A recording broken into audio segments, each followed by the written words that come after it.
Hello, good morning दोस्तों। कैसे हो? ठीक है। आज हम बात करेंगे दोस्तों 23 जनवरी और 23 फरवरी 2022 की करंट अफेयर्स की, है ना। और इसमें अपना सबसे पहला क्वेश्चन क्या है, ये देखिए। पहला प्रश्न है अपना, देखिए, हाल ही में अंतर्राष्ट्रीय मातृभाषा दिवस मनाया गया है। कौन सा दिवस मनाया गया दोस्तों? अंतर्राष्ट्रीय मातृभाषा दिवस मनाया गया। ये कब मनाया गया है? तो ये दोस्तों हाल ही में मनाया गया है 21 फरवरी को। किस तारीख को दोस्तों? बी नंबर अपना आंसर हो जाएगा। 21 फरवरी को मनाया गया है ना। और इसी फरवरी में दोस्तों 20 फरवरी को कौन सा दिवस मनाया गया? विश्व सामाजिक न्याय दिवस। 19 फरवरी को मृदा स्वास्थ्य कार्ड दिवस मनाया गया। 15 फरवरी को अंतर्राष्ट्रीय चाइल्डहुड कैंसर दिवस मनाया गया दोस्तों। 14 फरवरी को अंतर्राष्ट्रीय मिर्गी दिवस मनाया गया। 13 फरवरी को विश्व रेडियो दिवस मनाया गया। और 12 फरवरी को राष्ट्रीय उत्पादकता दिवस मनाया गया। 11 फरवरी को विज्ञान में महिलाओं और लड़कियों का अंतर्राष्ट्रीय दिवस मनाया गया है। 10 फरवरी को विश्व दलहन दिवस, है ना, और राष्ट्रीय कर्मी मुक्ति दिवस मनाया गया है। 8 फरवरी को सुरक्षा इंटरनेट दिवस मनाया गया है। 4 फरवरी को विश्व कैंसर दिवस मनाया गया है। और 2 फरवरी को विश्व आर्द्रभूमि दिवस मनाया गया है। और 1 फरवरी को दोस्तों कौन सा मनाया गया है? भारतीय तटरक्षक बल स्थापना दिवस चीनी नववर्ष मनाया गया है। ठीक है दोस्तों, ये था अपना पहला क्वेश्चन और ये बहुत ही इंपॉर्टेंट क्वेश्चन है दोस्तों। भारतीय अंतर्राष्ट्रीय मातृभाषा दिवस मनाया गया है। तो 21 फरवरी को मातृभाषा दिवस मनाया गया है, याद रखना, इंपॉर्टेंट है। देखिए नेक्स्ट, यहाँ पे देखिए दोस्तों 20 फरवरी को मनाया गया विश्व सामाजिक न्याय दिवस। ये मैंने आपको बता दिया है ना। देखिए नेक्स्ट, ये भी इंपॉर्टेंट क्वेश्चन है दोस्तों आज का। हाल ही में ICC T20 international team ranking में कौन शीर्ष पर पहुंच गया है ना। तो ये अपना भारत पहुंच गया दोस्तों। सी नंबर आंसर हो जाएगा। हाल ही में ICC T20 international team ranking में कौन शीर्ष पर पहुंच गया दोस्तों? भारत, है ना। और इसकी स्थापना दोस्तों ICC की 1909 में की गई है ना, की गई थी। ठीक है दोस्तों, देखिए नेक्स्ट,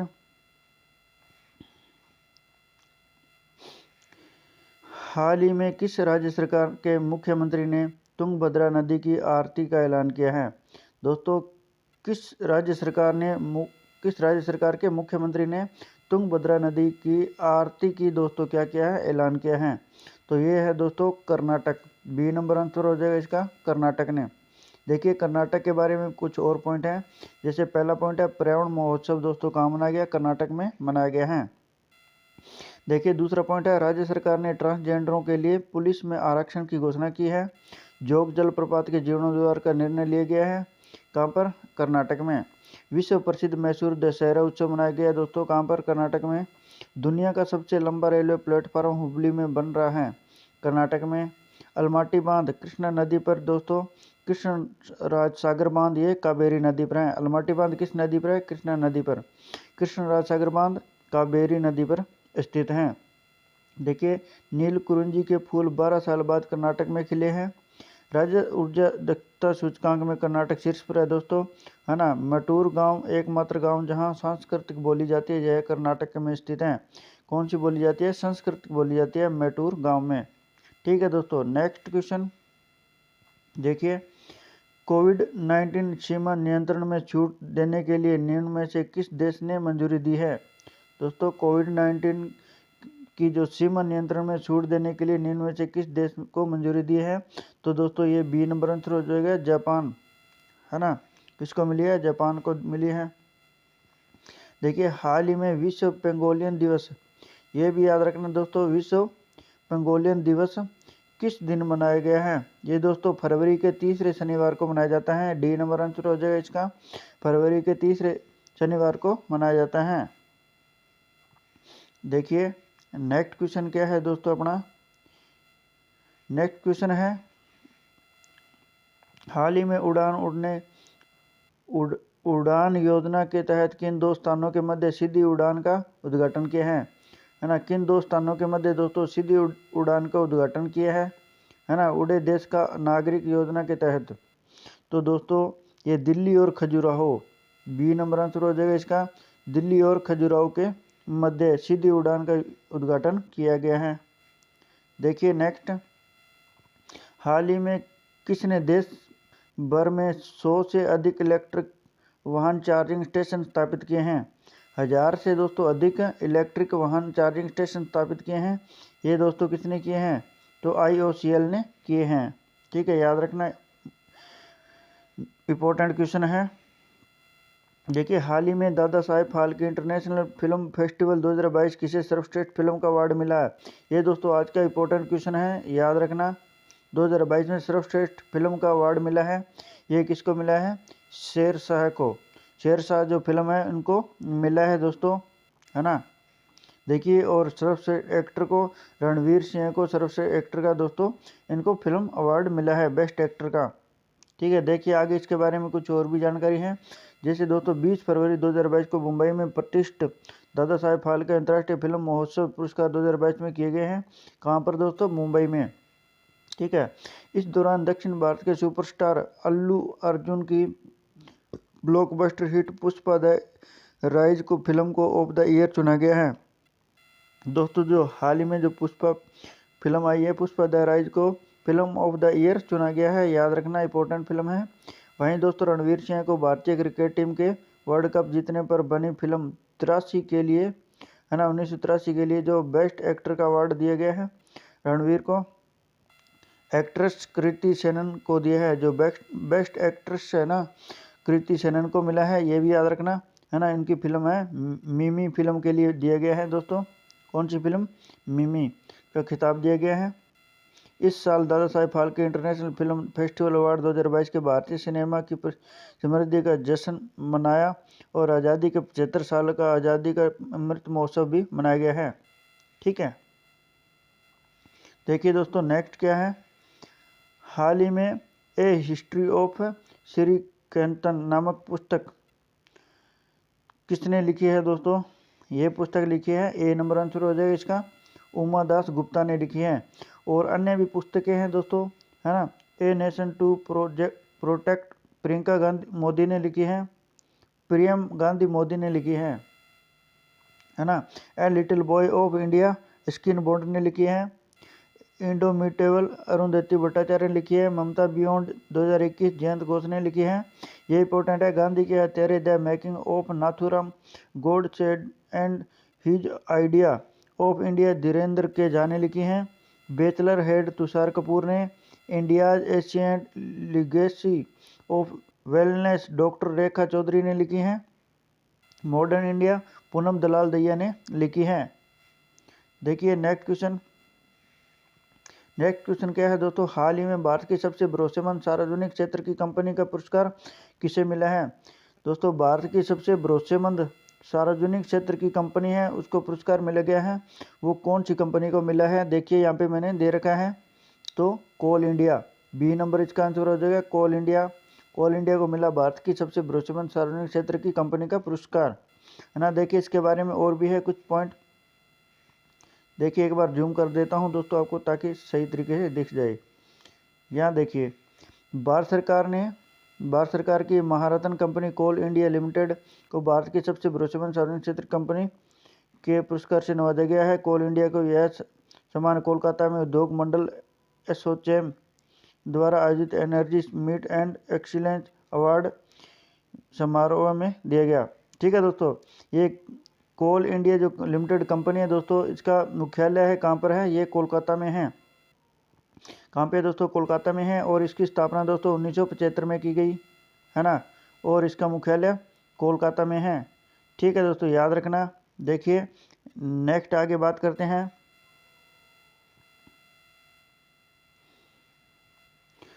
कंपनी को यह ऐसे सम्मान मिला है जब कोल इंडिया ने बिजली क्षेत्र के कोयले को बढ़ी हुई मांग को पूरा करने के लिए पिछले कुछ महीनों में कोयला उत्पादन और आपूर्ति में उल्लेखनीय वृद्धि कर देश में बिजली संकट की स्थिति नहीं आने दी है ना। ये कोयला उत्पादन में सर्वश्रेष्ठ कंपनी है दोस्तों। ठीक है, याद रखना। देखिए नेक्स्ट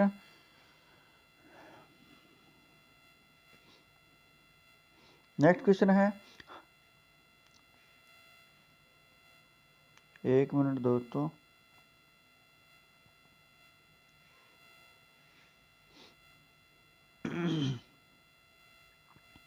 एक मिनट।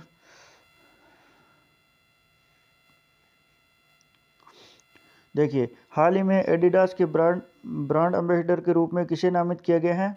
ये भी इंपॉर्टेंट क्वेश्चन है दोस्तों। एडिडास के ब्रांड एम्बेसडर बनाए गए हैं, तो किसको बनाए गए हैं? तो इस दोस्तों मनिका बत्रा जी को बनाया गया है। सी नंबर इसका आंसर हो जाएगा। देखिए, उत्तराखंड के हाल ही में बनाए गए थे अक्षय कुमार को एम्बेसडर, है ना। मेडी बडी का ब्रांड एम्बेसडर दोस्तों अमिताभ बच्चन जी को बनाया गया है। बाटा का दोस्तों दिशा पाटनी को। ठीक है। गेम्स 24x7 ऋतिक रोशन को बनाया गया दोस्तों। Plant based meat company good dot, ये इंपॉर्टेंट है दोस्तों, नीरज चोपड़ा को बनाया गया इसका, है ना। हुंडई मोटर इंडिया का किसको बनाया गया दोस्तों? आदित्य अशोक को ब्रांड एम्बेसडर बनाए गए हैं। ठीक है। देखिए, आगे भी इसके बारे में कुछ और भी है, जैसे इनको एडिडास के टेबल टेनिस के खिलाड़ी हैं दोस्तों कौन? मनिका बत्रा जी। इनको हाल ही में एडिडास के ब्रांड एम्बेसडर के रूप में शामिल किया गया है।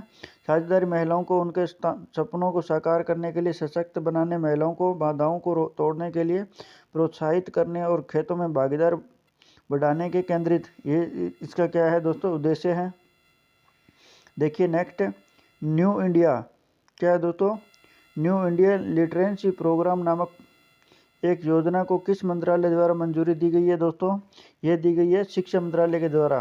किस मंत्रालय के द्वारा? न्यू इंडिया लिटरेसी प्रोग्राम नामक एक योजना है दोस्तों, इसको मंजूरी दी है किस मंत्रालय ने? शिक्षा मंत्रालय ने। इंपॉर्टेंट है, याद रखना। देखिए नेक्स्ट, हुरून रिपोर्ट के अनुसार भारत में अमीर परिवारों में वर्ष 2021 में कितने प्रतिशत की बढ़ोतरी हुई है दोस्तों? ये 11% की बढ़ोतरी हुई है ना, हुरून रिपोर्ट के अनुसार। ठीक है। अमीर परिवारों को 11% की क्या हुई है? बढ़ोतरी हुई है। ऑक्सफैम की हुरून रिपोर्ट के अनुसार भारत में अमीर परिवारों को 2021 में 11% की बढ़ोतरी हुई, जिसके अनुसार अगले 5 वर्षों में धनी परिवारों की संख्या 30% बढ़कर, है ना, ये इतनी हो गई है। याद रखना, आंकड़े दे रखे हैं कुछ। देखिए, कोविड कॉल 11% बढ़ी है, ये मैंने अभी बता दिया है। ये कुछ इसके बारे में कुछ पॉइंट हैं दोस्तों। देखिए नेक्स्ट है दोस्तों क्वेश्चन, बीजिंग शीतकालीन ओलंपिक 2022 का समापन हुआ है। जो बीजिंग शीतकालीन ओलंपिक हुआ है दोस्तों 2022 में, है ना, उसका क्या हुआ है? समापन हुआ है ना। देखिए, 20 फरवरी 2022 को बीजिंग में बर्ड्स नेस्ट स्टेडियम में एक भव्य समापन समारोह के साथ ओलंपिक शीतकालीन खेल 2022 24वां संस्करण था। कौन सा संस्करण था? 24वां संस्करण समापन हो चुका है। अंतर्राष्ट्रीय ओलंपिक समिति के अध्यक्ष थॉमस बॉक, इस समिति के अध्यक्ष कौन है? थॉमस बॉक ओलंपिक प्लेग को बीजिंग 2022 के मेयर को लेकर मिलानो कोर्टिनो 2022 के मेयर को सौंपी, जहां आगामी शीतकालीन ओलंपिक होने हैं, है ना। 2026 में अगले शीतकालीन खेलों की मेजबानी इटली के शहर मिलान और कोर्टिनो में होगी। 2026 में कहाँ होगा दोस्तों? ये मिलान और कोर्टिनो में होंगे दोस्तों, इटली के 2 शहर हैं, है ना। इस बार शीतकालीन ओलंपिक में 2871 एथलीटों ने भाग लिया। कितने भाग? 2871 एथलीटों ने दोस्तों भाग लिया है ना, जो बीजिंग में हुआ है अभी 2022 में 24वां संस्करण। इसके अलावा बीजिंग पहला शहर बना है जिसने ग्रीष्मकालीन 2008 में दोस्तों पहला बना है शहर, कौन सा? बीजिंग।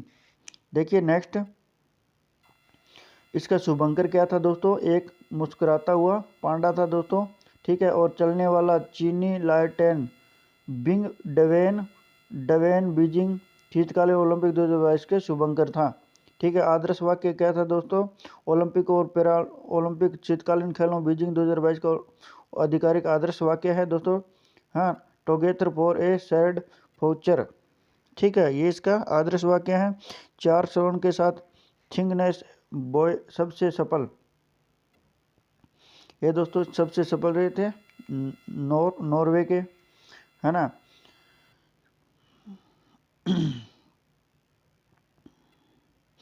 देखिए, इसमें पदक तालिका में प्रथम स्थान पर नॉर्वे, जिसने कुल 37 पदक जीते और 16 स्वर्ण पदक, 8 रजत और 13 कांस्य पदक जीते। दूसरे पर जर्मनी कुल 27 पदक जीते, 12 स्वर्ण और 10 रजत और 5 कांस्य पदक जीते। तीसरे पर चीन है दोस्तों, जिसने कुल 15 पदक जीते, 9 स्वर्ण पदक जीते, 4 रजत पदक और 2 कांस्य पदक जीते। चौथे नंबर पर अमेरिका कुल 25 पदक जीते दोस्तों, है ना। जिसमें 8 स्वर्ण हैं दोस्तों, 10 रजत और 7 कांस्य पदक जीते हैं। ठीक है, और इसके बारे में भारत में दोस्तों देखिए, भारत के बारे में है, भारतीय दल जो बीजिंग 2022 में इकलौते भारतीय के तौर पर उतरे 31 वर्षीय स्कीयर आरिफ खान दोस्तों इकलौते भारतीय हैं जिन्होंने इस खेल में भाग लिया दोस्तों, है ना। इन्होंने भारत में कोई पदक तो नहीं दिला पाए दोस्तों, कोई पदक नहीं दिला पाए।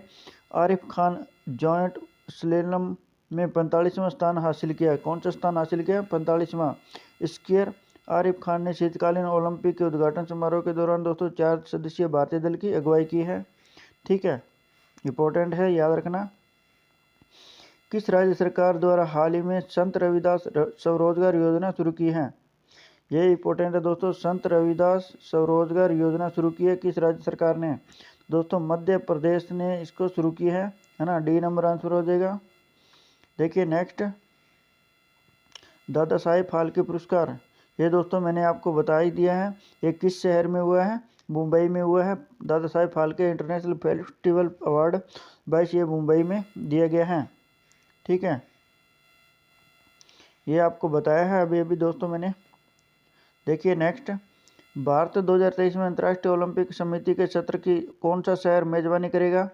ये दोस्तों मुंबई करेगा, है ना। अंतर्राष्ट्रीय ओलंपिक समिति के सत्र के कौन सा शहर मेजबानी करेगा 2023 में? तो मुंबई।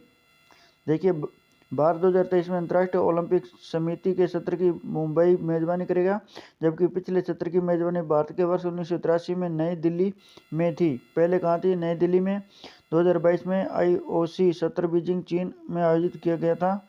नीता अंबानी इस समिति में भारत की प्रतिनिधित्व है। नीता अंबानी प्रतिनिधित्व है दोस्तों भारत में इस समिति की। देखिए नेक्स्ट है दोस्तों, कर्नाटक की ऊपरी भद्रा परियोजना को राष्ट्रीय परियोजना का दर्जा दिया गया है। कर्नाटक की कौन सी दोस्तों? ऊपरी भद्रा परियोजना को क्या दिया गया? राष्ट्रीय परियोजना का दर्जा दिया गया है। देखिए यहाँ पे आपको दिखाई दे रहा होगा। ठीक है, देखिए नेक्स्ट, किसानों के घर जाकर दोस्तों फसल बीमा देने के लिए चलाया जाएगा मेरी पॉलिसी मेरे हाथ अभियान। क्या चलाया जाएगा? मेरी पॉलिसी मेरे हाथ अभियान चलाया जाएगा। कहाँ पर दोस्तों? किसानों के घर जाकर फसल बीमा देने के लिए। ठीक है, देखिए नेक्स्ट, भारत सरकार और विश्व बैंक ने रिवॉर्ड प्रोजेक्ट के कार्यान्वयन के लिए 115 मिलियन डॉलर के ऋण समझौते पर हस्ताक्षर किए हैं दोस्तों भारत सरकार ने, है ना। विश्व के रिवॉर्ड प्रोजेक्ट के कार्यान्वयन के लिए। ठीक है, देखिए नेक्स्ट, जोधपुर में शुरू हुआ भारत ओमान के बीच द्विपक्षीय संयुक्त वायुसेना सैन्य अभ्यास एक्स ईस्टर्न ब्रिज। ये याद रखना, एक्स ईस्टर्न ब्रिज दोस्तों ये सैन्य अभ्यास शुरू हुआ है किसके बीच? भारत और ओमान के बीच। कहाँ पर? जोधपुर में। ठीक है दोस्तों, ये थे दोस्तों आज के इम्पोर्टेंट क्वेश्चन, है ना। और देखिए अपना मोटिवेशन कोड क्या है दोस्तों। देखिए सबसे बेहतरीन बनने के लिए आपको सबसे खराब हालातों का सामना करना पड़ेगा। क्या है दोस्तों मोटिवेशन कोड? सबसे बेहतरीन बनने के लिए आपको खराब हालातों का सामना करना पड़ेगा, है ना। देखिए कितना अच्छा मोटिवेशन कोड है दोस्तों।